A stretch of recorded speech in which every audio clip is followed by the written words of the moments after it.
अच्छा जी, last time हमने compound interest की बात की थी। उसमें कंपाउंडेड एनुअली था, सेमी एनुअली था, क्वार्टरली था, मंथली था, बाई मंथली था, बहुत सारी चीजें थी। अच्छा, एक चीज कंपाउंडेड कंटिन्यूसली भी होती है, तो हम पास पर डिस्कस करेंगे, तो मुझे याद दिलाना उस टाइम, सही है। तो अभी थोड़ा आगे चलते हैं। चैप्टर सेक्शन 8.1 हमने पढ़ लिया, वो सिंपल इंटरेस्ट से रिलेटेड था, और सेक्शन 8.2 कंपाउंड इंटरेस्ट से रिलेटेड था। अब जो है हम 8.3 की बात कर रहे हैं। इसमें एन्युटीज की बात हो रही है। इसमें एन्युटीज एंड देयर फ्यूचर वैल्यू पढ़ेंगे, और फिर इसके एन्युटीज एंड देयर प्रेजेंट वैल्यू पढ़ेंगे। ये दो आर्टिकल ज्यादा इंपॉर्टेंट है। अच्छा, एन्युटीज होती क्या है, और सर इसको क्वेश्चन को हम कैसे पहचानेंगे पेपर के अंदर। तकरीबन कंपाउंड इंटरेस्ट के क्वेश्चन और ये वाले क्वेश्चन तो बिल्कुल सेम होते हैं, तो हम कैसे पहचानेंगे और सॉल्व कैसे करेंगे। सर अब देखते हैं कि एन्युटी होती क्या है। An annuity is a series of periodic payment. An annuity is a series of periodic payment. Periodic कहते हैं कि किसी चीज का ना एक खास वक्त के बाद रिपीट होना। मतलब कोई चीज 1 घंटे बाद, 1 घंटे बाद, 1 घंटे बाद रिपीट हो, 2 घंटे बाद, 1 दिन बाद, 2 दिन बाद, हफ्ते बाद, 2 हफ्ते बाद, महीने बाद, यही हर महीने तब्दील हो, हर साल तब्दील हो, हर 6 महीने बाद तब्दील हो, इसको पीरियोडिक कहते हैं, पीरियोडिक पेमेंट। पीरियोडिक का मतलब है कि खास मखसूस वक्त के बाद, यानी कि हर महीने कोई चीज चेंज हो रही है, हर क्वार्टर में कोई चीज चेंज हो रही है, हर 6 महीने में कोई चीज चेंज हो रही है, हर घंटे में कोई चीज चेंज हो रही है, या हर साल में कोई चीज चेंज हो रही है। मतलब एक खास मखसूस वक्त के बाद रिपीट होना किसी चीज का, मखसूस वक्त के बाद उसका रिपीट होना। And annuity is a series of periodic payment. ये पीरियोडिक पेमेंट है, यानी कि इसकी एग्जांपल्स क्या है। Regular deposit to a saving account, आपकी तनख्वाह है, और तनख्वाह आपके जो है अखराजात से ज्यादा है, और आप ये देखते हैं कि महीने के आपके 5,000 रुपए हर महीने बच जाते हैं, तो आपने एक सेविंग अकाउंट खुलवा लिया। आप हर महीने 5,000 रुपए जाके जमा करा देते हैं, हर महीने 5,000 रुपए आप जमा करा के आ जाते हैं। यानी कि आप हर मंथली पेमेंट कर रहे हैं 5,000 रुपए, या एनुअल कोई चीज जमा करा रहे हैं। मंथली कार हो गई, आपने गाड़ी खरीद ली, अब उसकी मंथली आप किस जाके जमा कराई जाते हैं। और मोर्गेज की बात आगे करेंगे, इंश्योरेंस पेमेंट की बात करेंगे, पीरियोडिक पेमेंट की बात करेंगे। तो ये सारी चीजें जो है एनिटीज के अंदर आती है, ये सारी पीरियोडिक पेमेंट होती है। आपको एक खास टाइम के बाद, जैसे इंश्योरेंस की पेमेंट है, सालाना आपको पेमेंट करनी पड़ेगी, या माहाना आपको पेमेंट करनी पड़ेगी। इसी तरह आपने कार खरीद ली तो उसकी मंथली पेमेंट आपको करनी पड़ेगी। तो ये एनिटी है। अच्छा, एनिटी को हम पिछला वाला जो आर्टिकल हमने पढ़ा था सर, उसमें भी तो इन्वेस्टमेंट होती थी, यहाँ पर भी इन्वेस्टमेंट हो रही है कि मेरे महीने के सेविंग अकाउंट है और मेरे 5,000 रुपए बच जाते हैं, या मैंने मकान खरीद लिया बैंक के थ्रू, अब जो है मैं हर महीने जाके जो है उसकी किस्त जमा करा के आ जाता हूँ मंथली। तो वो मंथली आप जमा करा के आ जाते हैं, या कभी इंश्योरेंस पेमेंट होती है, आप उसको सालाना या 6 महीने बाद या क्वार्टरली पेमेंट आप जमा करा के आ जाते हैं। तो इसमें और पिछले आर्टिकल में क्या डिफरेंस है। पहले आप सिंपल इंटरेस्ट पढ़ रहे थे, कंपाउंड इंटरेस्ट पढ़ रहे थे, आज आप एन्युटी पढ़ रहे हैं। तो पेपर में आप कैसे पहचानेंगे कि सवाल सिंपल कंपाउंड इंटरेस्ट का है या सवाल जो है एन्युटी का है। दोनों में बुनियादी फर्क ये है कि पिछले आर्टिकल में जो आप पढ़ रहे थे वो सिंगल पेमेंट कंप्यूटेशन थी, मेरी बात बहुत ध्यान से सुनिएगा, वो थी सिंगल पेमेंट कंप्यूटेशन। और ये सिंगल पेमेंट कंप्यूटेशन नहीं है, ये मल्टीपल पेमेंट हो रही है, ये रेगुलर डिपॉजिट हो रहे हैं। सर क्या मतलब, मतलब ये है कि वहां पे जो आप लोन ले रहे थे या आप जो वहां पे डिपॉजिट कर रहे थे, वो एक दफा कर रहे थे या हर साल कर रहे थे। एक दफा सर। भाई आप कर्जा ले रहे थे तो एक दफा लिया था ना आपने कर्जा, एक दफा कर्जा लिया था, या पैसे जमा कराए थे तो एक दफा जमा कराए थे। प्रिंसिपल क्या था, the amount of money that is invested on land. तो आप तो एक दफा पैसे जमा करा के आ गए थे, या आप एक दफा आपने कर्ज ले लिया था, फिर उसके कर्जे के ऊपर आप इंटरेस्ट निकाल रहे थे और चीजें निकाल रहे थे। तो इन दोनों आर्टिकल में बुनियादी फर्क ये है कि वो सिंगल पेमेंट कंप्यूटेशन थी, यानी कि सिंपल कंपाउंड इंटरेस्ट, वो सिंगल पेमेंट कंप्यूटेशन थी, ये सिंगल पेमेंट कंप्यूटेशन नहीं है। ये तो पीरियोडिक पेमेंट्स हैं, ये एक पेमेंट नहीं है, ये मल्टीपल पेमेंट हैं। आप हर महीने सेविंग अकाउंट में 5,000 जमा करा के आते हैं, आप हर साल इंश्योरेंस पेमेंट जमा करा के आ जाते हैं, आपने मकान खरीद लिया है, आप हर महीने उसकी पेमेंट जमा करा के आ जाते हैं, आपने गाड़ी खरीद ली है, आप उसके लिए हर महीने पैसे जमा करा के आ जाते हैं। तो इसका मतलब ये हुआ कि दोनों में बुनियादी फर्क ये है कि ये सिंगल पेमेंट कंप्यूटेशन नहीं है, बल्कि ये सीरीज ऑफ पीरियोडिक पेमेंट्स है, ये एक सीरीज है। This is a series of periodic payments, एक खास मखसूस वक्त के बाद हर महीने पैसे जमा करा रहे हैं, हर 6 महीने बाद पैसे जमा करा रहे हैं, हर 4 महीने बाद पैसे जमा करा रहे हैं, हर 3 महीने बाद पैसे जमा करा रहे हैं, हर साल बाद पैसे जमा करा रहे हैं। तो ये दोनों में बुनियादी फर्क ये है। अच्छा जी, इसके अगर फार्मूले को देखें, हम जो बात कर रहे हैं एनिटीज एंड देयर फ्यूचर वैल्यू की बात कर रहे हैं। हम किसकी बात कर रहे हैं? एनिटीज एंड देयर फ्यूचर वैल्यू की बात कर रहे हैं कि अगर आप हर महीने पैसे जमा कराते हैं तो 5 साल बाद आपके पैसे कितने हो जाएंगे, या मिसाल के तौर पे उसकी हम फ्यूचर वैल्यू निकालेंगे कि आप हर महीने अगर इतने पैसे जमा कराते हैं, या इंश्योरेंस पेमेंट आप हर साल करते हैं या 6 महीने बाद करते हैं, तो वो 30 साल बाद और 25 साल बाद आपको कितने पैसे मिलेंगे। तो ये जो है आप इससे एनिटीज की फ्यूचर वैल्यू से आप कंप्यूट करते हैं। फार्मूले को अगर हम गौर से देखें, SN equal to R times of, ये स्क्रीन शेयर हो रही है आपके पास? Yes sir. SN equal to R times of 1 plus I raise power n minus 1 upon I। Formula आपको याद करना पड़ेगा, वेयर R क्या है? Amount of annuity. ये कैपिटल R जो है ये अमाउंट ऑफ एन्युटी है, यानी कि जो आप हर महीने पेमेंट कर रहे हैं वो R है, जो हर साल पेमेंट कर रहे हैं वो R है, जो हर क्वार्टर में पेमेंट कर रहे हैं वो R है। अच्छा, I जो है वो इंटरेस्ट रेट पर पीरियड है, और N वही नंबर ऑफ एन्युटी पेमेंट्स है। बात वही है। देखो इसके अंदर भी वही बात है, इसमें भी आपने याद रखना है कि देखो भाई कंपाउंडेड में जो क्वार्टरली था, अगर कंपाउंडेड क्वार्टरली होता है तो आप I और N को क्या करते थे? क्वार्टर में लाते थे सर। कैसे लाते थे? आई के लिए डिवाइड करते थे, एन के लिए मल्टीप्लाई करते थे। तो वो बातें याद है या भूल गए हो? याद है सर। तो वो सारी बातें अपनी जगह मौजूद हैं, उसको दोबारा दोहराना ना पड़े, वो सारी बातें अपनी जगह मौजूद हैं। तो सर फिर तो सवाल एक जैसे हो जाएंगे। अरे भाई पिछले आर्टिकल में सिंगल पेमेंट कंप्यूटेशन थी, यहाँ पे जो है सीरीज ऑफ पीरियोडिक पेमेंट हो रही है। मैं अभी आपको क्वेश्चन में दिखाऊंगा। अच्छा, आप क्वेश्चन में दिखाएंगे? जी हाँ, मैं दिखाऊंगा आपको। तो आर आपका वही है जो आप सीरीज ऑफ पीरियोडिक पेमेंट कर रहे हैं, अमाउंट ऑफ एन्युटी है आर। आई आपका इंटरेस्ट रेट पर पीरियड है, एंड नंबर ऑफ पेमेंट्स हैं, एन्युटी पेमेंट्स हैं।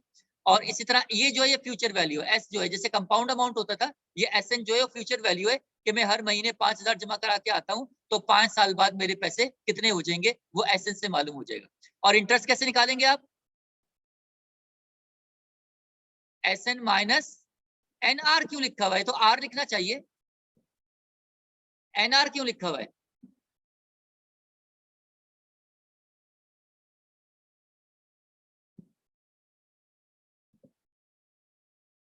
हाँ भाई, मल्टीप्लाई हो रहा है। क्यों हो रहा है भाई? SN में से तो R माइनस होता है ना, इंटरेस्ट आ जाता है, तो N क्यों मल्टीप्लाई हो रहा है R से? Number of period. अल्लाह के बंदो, जब आप हर महीने 5,000 रुपए जमा करा के आ रहे हो तो R आपका क्या है? 5,000। और आप ये देखना चाहते हो कि 2 साल बाद मेरे पैसे कितने हो जाएंगे। तो जब आपने पेमेंट कितनी की है, 1 साल में 12 पेमेंट कर दी, और 2 साल में कितनी पेमेंट कर दी आपने? 24 पेमेंट कर दी। तो आपका एक्चुअल अमाउंट कितना हुआ? 24 को जब 5,000 से मल्टीप्लाई करोगे तो एक्चुअल अमाउंट होगा ना। तो ये आपका एक्चुअल अमाउंट है, इस टोटल में से माइनस करोगे एक्चुअल अमाउंट को तो इंटरेस्ट निकल आएगा। Have you got it? Yes sir. आप जल्दी, आप देर नहीं करते, हम सीधा क्वेश्चन की तरफ चलते हैं और खुद से कोशिश करते हैं देखने की कि हम पेपर में क्वेश्चन को कैसे पहचानेंगे कि कौन से आर्टिकल का क्वेश्चन है। ये सेक्शन 8.3 है और उम्मीद है कि आप लोग किताबें नहीं लेके बैठे होंगे हमेशा की तरह। है सर, किताब है। अच्छा, हैरत है भाई, हैरत है। किताब है तो 8.3 खोल लें अगर किताब है तो, या मैंने भी खोल ली है बुक पे, यहाँ देख ले चल। 324 पेज नंबर। स्क्रीन शेयर हो रही है भाई? Yes sir. Yes sir. तो ये क्वेश्चन नंबर 1 पढ़िए, और क्वेश्चन नंबर 1 पढ़ के सबसे पहले तो अंदाजा ये, चले मैं पढ़ के सुनाता हूँ आपको। क्वेश्चन नंबर 1 लिखा हुआ है, a person wishes to deposit 5,000 per year, 5,000 हर साल जमा कराता है in a saving account which earns interest rate of the 8% per year compounded annually, 8% per year compounded annually, सही है, annually. Assume that the first deposit is made at the end of this current year and the additional deposit at the end of the following year. To what sum will the invest? अब ये बड़ी कीमती बात ये है sir, compounded annually तो यहाँ पे भी आ गया और पहले भी आता था, और इंटरेस्ट रेट को पहले भी हम कंपाउंडेड एनुअली में लाते थे, क्वार्टरली में लाते थे, अभी भी ला रहे हैं। तो हम क्वेश्चन कैसे पहचानेंगे? एक बात तो ये है कि a person wishes to deposit 5,000 per year, 5,000 per year हर साल जमा कराता है, एक बात। सर यहाँ से अंदाजा नहीं हो रहा, तो क्वेश्चन पढ़ लो, अगर अंदाजा नहीं हो रहा तो पढ़ो। To what sum will the investment grow, मेरे पैसे कितने हो जाएंगे at the time of the 10th deposit. ये है बड़ी पहचान, 10th डिपॉजिट, 10वें डिपॉजिट के बाद 10th deposit, 20th deposit, 15th deposit, 5th deposit, 6th deposit, 3rd deposit, 4th deposit, 8th deposit. Are you getting or not? तो वहां पे कहीं 10th डिपॉजिट की बात कर रहा था पिछले आर्टिकल में कहीं? No sir. तो यहाँ से भी एक अंदाजा हो रहा है कि नंबर ऑफ डिपॉजिट एक से ज्यादा है, और यहाँ से भी अंदाजा हो रहा है percent basis to deposit 5000 per year. लेकिन यहाँ से ज्यादा अंदाजा हो रहा है कि जब वो 10 डिपॉजिट जमा कराएगा तो उसके पैसे कितने हो जाएंगे and how much interest will be earn. तो क्वेश्चन का कुछ पहचानने का अंदाजा हुआ या नहीं हुआ? तो अब अगर अंदाजा हो गया तो फिर 3 चीजें पिक कर लो, इसमें से डेटा पिक करना। जब आपने क्वेश्चन पहचान लिया है तो अब आप डेटा पिक कर ले, और डेटा में क्या पिक करेंगे आप? आर की वैल्यू कितनी है, और आई की वैल्यू कितनी है, और एन की वैल्यू कितनी है। 3 चीजें पिक कर लीजिए।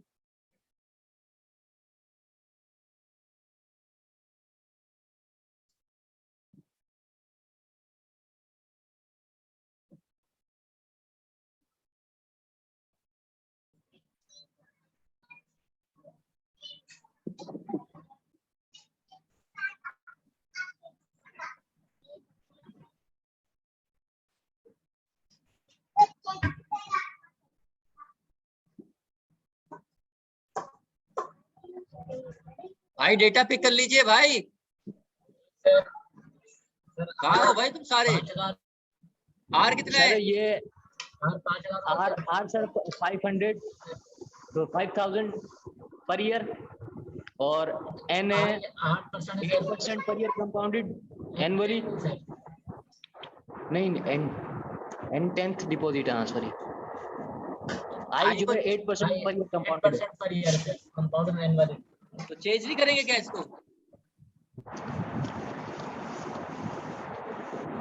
वो सर चेंज नहीं करेंगे, एनुअली है ना सर, एनुअली है यहाँ पे, चेंज नहीं करेंगे। और एन चेंज नहीं कितना है? करेंगे। एन कितना है?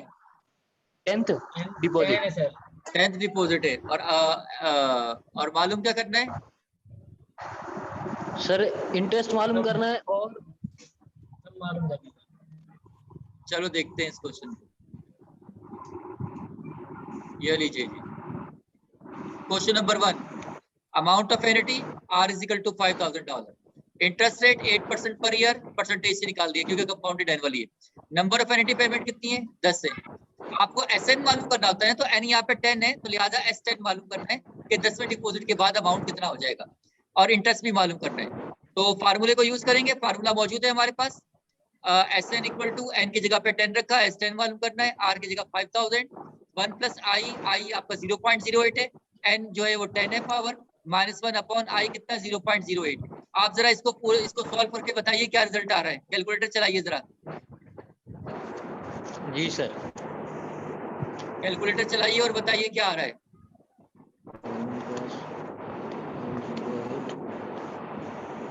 पावर 10 -1। अल्लाह।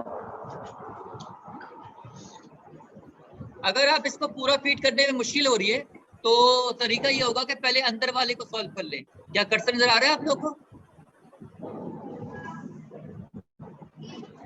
ये कर्सर नजर आ रहा है आप लोग को? जी सर।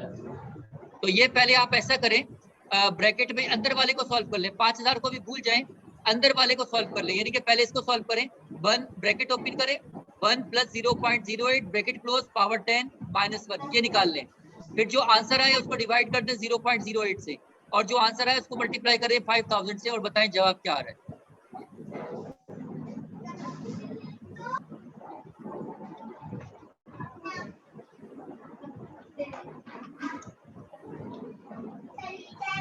सर ये आ रहा है 72,432, 72432। बाकी लोगों का क्या आ रहा है?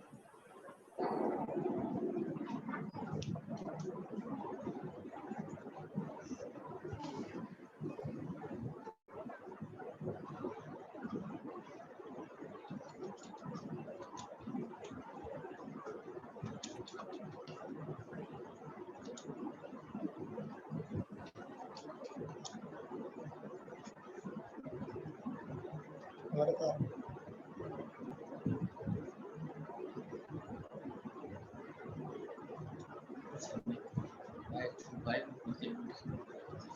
कैलकुलेटर ही गलत है साला। क्या रिजल्ट आ रहा है? वो वाला नहीं मेरे पास, और कैसे लगाऊंगा? आप लोगों का केयू का शेड्यूल भी आ चुका है पेपर का। जी सर आ गया है। BS1 to BS4 का आया है, अभी 5 का नहीं आया। 5 जी। का आ गया है? नहीं 5 का नहीं आया सर। तो ये खत्म हो रहे हैं 4 सितंबर को, तो बस तैयार जी। बैठो कि 5 सितंबर से तैयारी कर लो, 6 सितंबर से सर पे आ गई है, पढ़ लो। हाँ भाई, क्या रिजल्ट आ रहा है? 72,000। पूरा 72,000।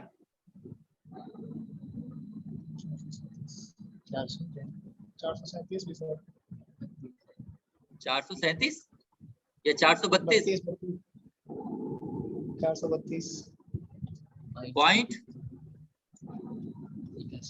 0.81 सर। सही है जी। ये आ गया आपके पास, ये इतने पैसे आपके इतने हो जाएंगे। इंटरेस्ट कैसे निकालेंगे?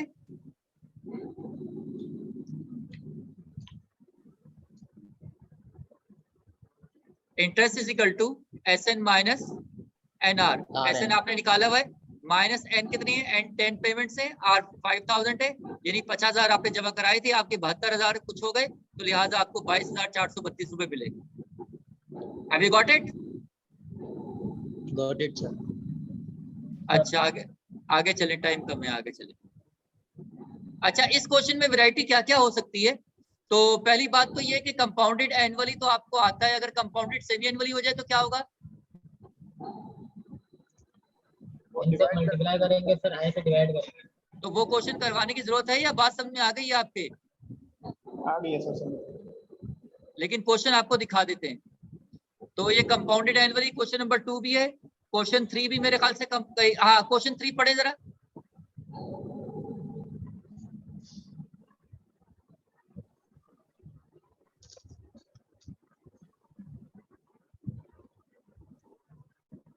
क्वेश्चन 3 पढ़ के बताएं कि क्या क्या क्वेश्चन कैसे पहचाना आपने और क्या डेटा है। जल्दी करो भाई, टाइम नहीं लगाओ। सर N इसका 18 है, N इसका 18 है, और अस्तगफिरुल्लाह अल्लज़ी ला इलाहा इल्ला हुवल हय्युल क़य्यूम। N कहाँ से 18 है?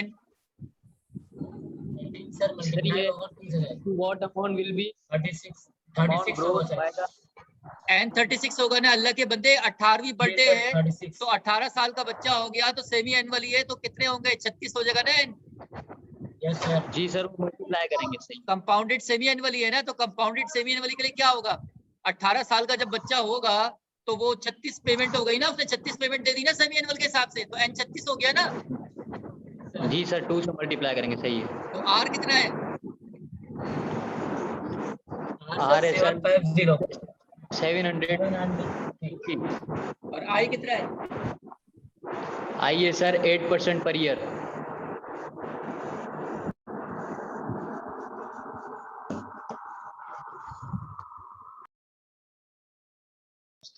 8% पर ईयर आई। अच्छा होल्ड करें, 1 मिनट जरा सब्र करें।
अस्सलाम वालेकुम।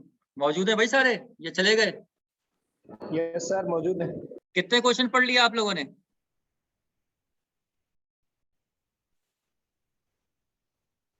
कितने क्वेश्चन पढ़ लिए भाई?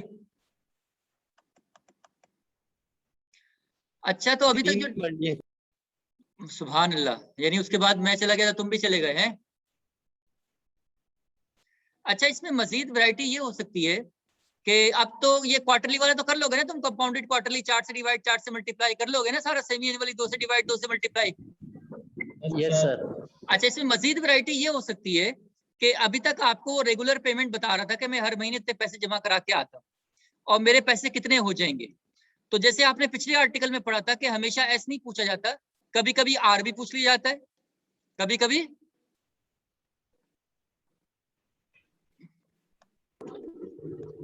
आई भी पूछ लिया जाता है। हाँ। तो आपको क्वेश्चन दिखाते हैं। क्वेश्चन नंबर 7 देखें जरा, जल्दी से देखो, टाइम नहीं है, जल्दी देखो। क्वेश्चन 7 स्क्रीन पे शो हो रहा है? Yes sir. देखें जरा जल्दी से।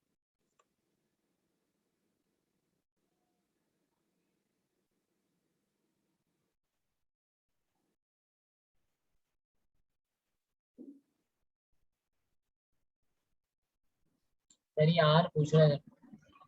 आर पूछ रहा है how much money must be deposit at the end of the each year. हर साल कितने पैसे जमा कराए जाएं। ये एक पेमेंट है या एक दफा जमा कराएगा या हर साल जमा कराएगा? हर साल सर।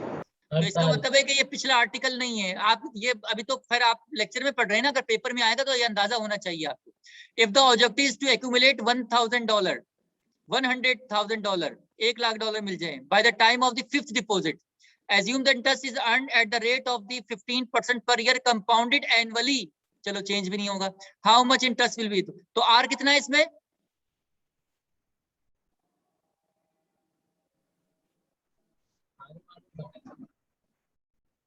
कितना है आर भाई?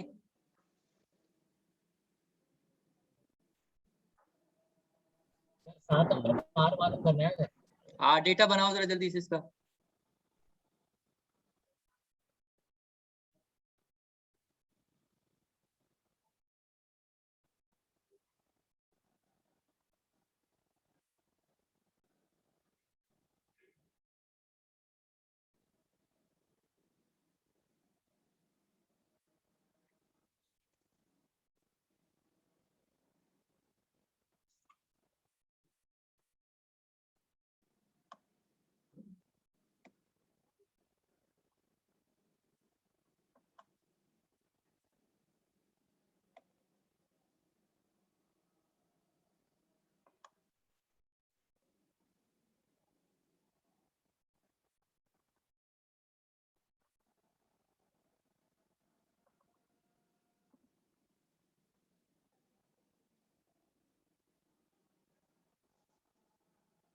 क्वेश्चन 9 देखिए।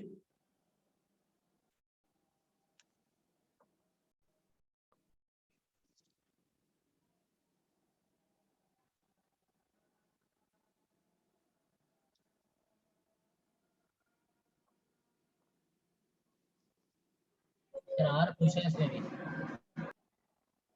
डेटा बनाइए।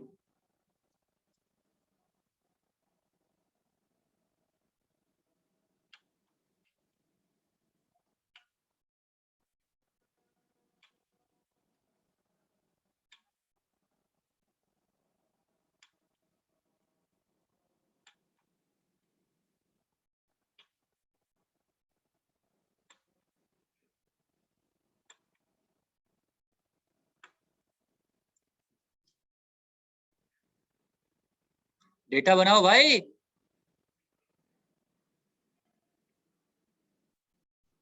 क्वेश्चन नंबर 9,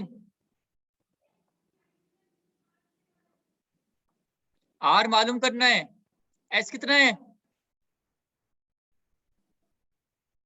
सर ये 15 लाख है सर। 15 लाख एन कितना है? 40 होगा 40। और आई कितना है? 0.02।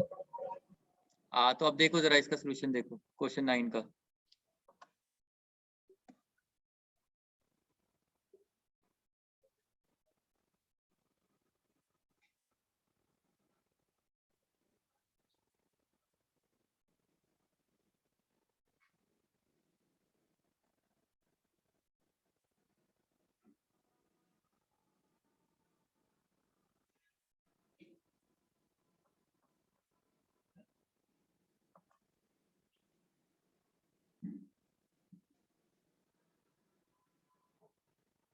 हाँ भाई मौजूद है सारे।